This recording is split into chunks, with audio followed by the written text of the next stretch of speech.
در شهر خوجند مسابقه جمهوریوی اید به فوتبال بین کودکان 12-13 ساله تحت عنوان مگافون همقدم فوتبال دوام 5 روز با اشتراک 8 دسته برگزار شد. در این چهاربینی ورزشی دسته‌های سوخت یونایتد شهر خوجند، مکتب مخصوص فوتبال ولایت سوخت، کلوب فوتبال سوخت 87، سوخت یونایتد ناحیه سپیتامن، کلوب فوتبال تاج شهر خوجند، کلوب فوتبال سپیتامن ناحیه سپیتامن، استقلال شهر خوجند و دیوشتیچ ناحیه دیوشتیچ اشتراک و مهارت سنجی کردند.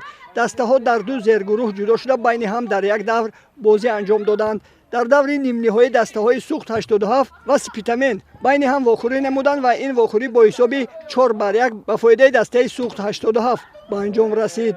در رقابت دیگر دسته مکتب مخصوص فوتبال ولایت سوخت با دسته کلوب فوتبال تاج واخوری نموده با حساب 2-1 غالب آمد. در واخوری نهایی دسته مکتب مخصوص فوتبال ولایت سوخت تیم سوخت 87 را با حساب 3-1 شکست داده غالب مسابقه گردید.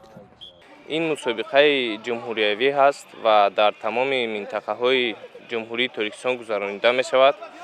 علاقه سال دوم می شود که با دستگیری شرکت مگافون تاجیکستان و لیگ فوتبال نوآوران و کودکان این مسابقه برگزار می شود و ما شاد هستیم که در چنین چهاربینی ها دستگیری خود را می گذاریم.